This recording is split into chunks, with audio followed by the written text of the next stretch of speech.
Hello everyone, you are watching Chemistry Point of View by Shikha Abrul. Welcome back to my YouTube channel.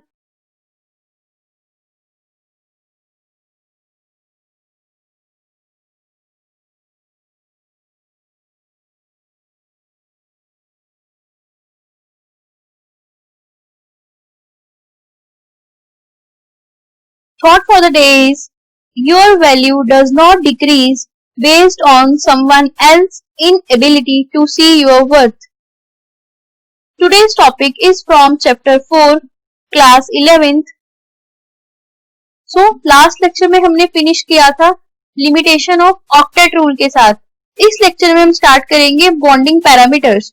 कौन कौन से parameters हैं जो दो atoms की बॉन्डिंग को एक्सप्लेन करते हैं, या फिर कौन कौन सी टर्म्स हैं जो रिक्वायर्ड है किन्हीं दो एटम्स की बॉन्डिंग को स्टडी करने के लिए. So these are the parameters which are considered to understand the bonding of atoms, ions और particles. And these are further of 5 types named as bond length, bond angle, bond order, bond enthalpy and resonance or resonating structures. First is your bond length. In a simple layman language, bond length क्या होती है? Bond length एक distance होता है दो atom के बीच का, और we can say it is defined as the equilibrium distance between the nuclei of two bonded atoms in a molecule. दो एटम्स जो बॉन्डेड हैं अपने न्यूक्लियाई के साथ in a molecule, that are the bonded atoms, और उनके बीच का जो इक्विलिब्रियम डिस्टेंस होगा that is known as a bond length. For example, the covalent radius is measured approximately as the radius of an atom's core which is in contact with the core of an adjacent atom in a bonded situation. जो आप लोगों ने third chapter में पढ़ा था covalent radius, बिल्कुल वही चीज यहाँ पे बॉन्ड लेंथ जस्टिफाई करेगी. दो एटम्स के बीच के न्यूक्लियाई के बीच का जो डिस्टेंस है, this will be your inter nuclear distance. इस डिस्टेंस से हम फाइंड करते हैं बॉन्ड लेंथ. एक रेडियस एक एटम का और दूसरा रेडियस दूसरे एटम का, और दोनों को प्लस करके हम क्या फाइंड करेंगे? Bond length. तो R is the bond length of two atom A and B, and R is equals to small ra plus small rb.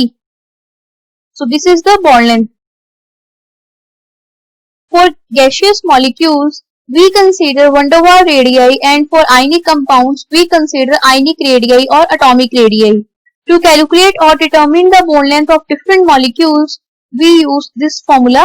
And बाकी हम पढ़ चुके हैं चैप्टर नंबर 3 में. कोवलेंट रेडियस क्या है, एटॉमिक रेडियस क्या है, आयनिक रेडियस क्या है.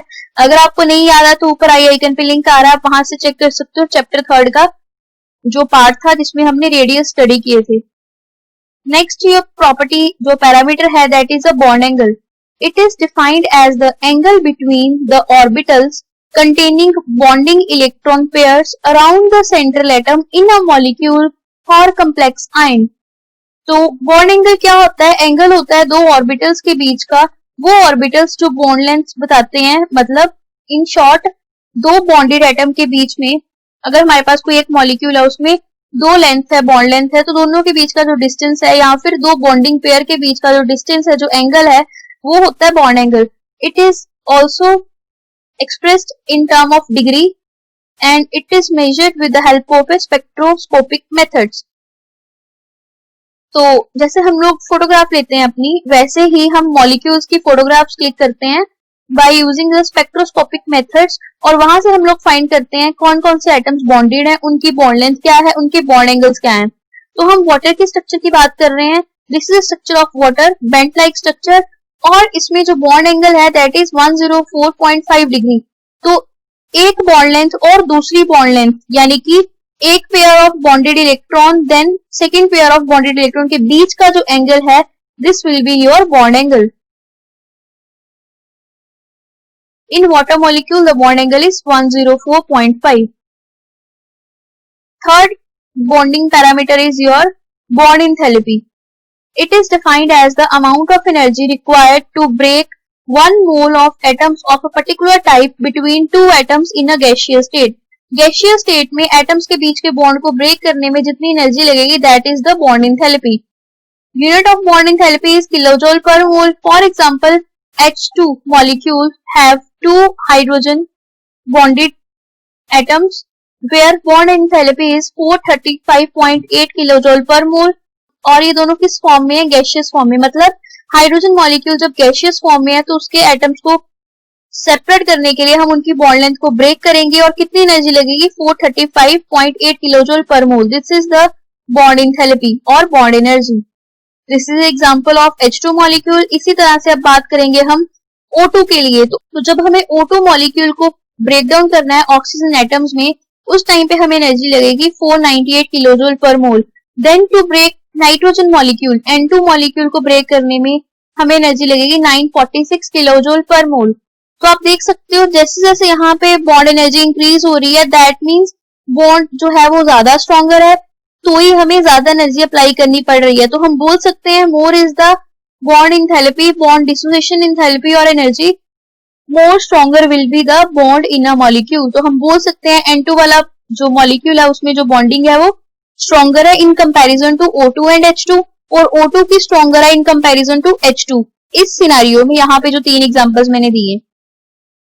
अगर हम बात करेंगे पॉलीएटॉमिक मॉलिक्यूल्स की, जहां पे हमारे पास ज्यादा एटम्स होते हैं, तो वहां पे जो हम बॉन्ड स्ट्रेंथ निकालते हैं वो ज्यादा कॉम्प्लिकेटेड है। क्योंकि अगर आप ध्यान से देखो तो मैंने आपको अभी एग्जांपल H2, O2 और N2 की बताई है, जहां पे सिंगल एक ही बॉन्ड बनता है 2 एटम के बीच में। बट यहाँ मैं बात कर रही हूँ 2 से ज्यादा एटम होंगे तो बॉन्ड लेंथ 2 से ज्यादा होंगी। For example in case of water molecule, जिसका आपने अभी बॉन्ड एंगल स्टडी किया है, तो एनर्जी जो रिक्वायर होती है 2 बॉन्ड ब्रेक करने के लिए वाटर के लिए, वो कितनी होगी? हम कैसे फाइंड करते हैं? पहले हम एक बॉन्ड की बात करते हैं। पहले हम एक बॉन्ड ब्रेक करेंगे H2O में से, तो हमें एनर्जी लगानी पड़ेगी 502 किलोजूल पर मोल। अब हमारे पास आफ्टर ब्रेकडाउन ऑफ 1 बॉन्ड एक बॉन्ड बच जाएगा, वो किसमें होगा? ऑक्सीजन और हाइड्रोजन में। उस बॉन्ड को ब्रेक करने के लिए एनर्जी लगेगी 427 किलोजूल पर मोल। सो कंपाइल अप एनर्जी कितनी होगी पॉलीएटॉमिक मॉलिक्यूल पे? वो जितनी भी एनर्जीज लगेंगी उनकी एवरेज होगी। जैसे यहाँ पे 2 बॉन्ड थी, दोनों का सम करके डिवाइड बाय 2 करने के बाद जो वैल्यू आती है 464.5 kilojoule per mole. This is the average bond enthalpy for water. ऐसे ही हम किसी भी मॉलिक्यूल के लिए फाइंड करेंगे जहां पे एक से ज्यादा बॉन्ड होगी, तो हम सेपरेट बॉन्ड के लिए फाइंड करेंगे, फिर हम उनका एवरेज लेंगे। The fourth parameter is your bond order. In the Lewis description of a covalent bond, the bond order is given by the number of bonds between the 2 atoms in a molecule. For example, आपने H2 का molecule draw किया था Lewis concept के according, तो एक bond आया था, O2 में 2 बॉन्ड आए थे, N2 में 3 बॉन्ड आए थे। This is the system we have done this. H2 में बॉन्ड ऑर्डर 1 आया था, O2 में बॉन्ड ऑर्डर 2 आया था, N2 में बॉन्ड ऑर्डर 3 आया था। तो अगर आप इसको ड्रॉ करते हो तो आपके पास single bond, double bond, triple bond आ रहा है।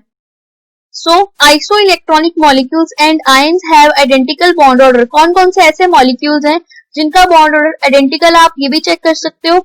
जैसे फॉर एग्जांपल F2 का bond order फाइंड करो और O2 2 नेगेटिव का फाइंड करो, तो आपके पास bond order 1 आएगा। Same with N2 CO and NO positive, इनके लिए भी bond order 3 आता है। So, हम बोल सकते हैं with increase in the bond order, bond enthalpy increases, therefore bond length decreases, and also with that bond enthalpy obviously increases। तो आप देख सकते हो single bond, double bond, triple bond, सबसे ज्यादा longer bond length single bond की होगी, उससे शॉर्टर होगी डबल बॉन्ड की, और सबसे ज्यादा छोटी होगी ट्रिपल बॉन्ड की। इसीलिए जितना ज्यादा बॉन्ड ऑर्डर होता है उतना ही ज्यादा बॉन्ड स्ट्रॉन्गर होता है, क्योंकि उसकी बॉन्ड लेंथ उतनी ही ज्यादा शॉर्टर होती है, तो उसमें हमें उतनी ही ज्यादा एनर्जी अप्लाई करनी पड़ेगी, जिसके कारण बॉन्ड एंथैल्पी हाई हो जाएगी। So by this I finish my this lecture here. Thank you for watching. Share if you find it useful. In the next lecture, we will cover the 5th bonding parameter, that is your resonance or resonating structure. Till then, keep watching, share and subscribe the channel. Keep learning. See you in the next lecture. Bye bye.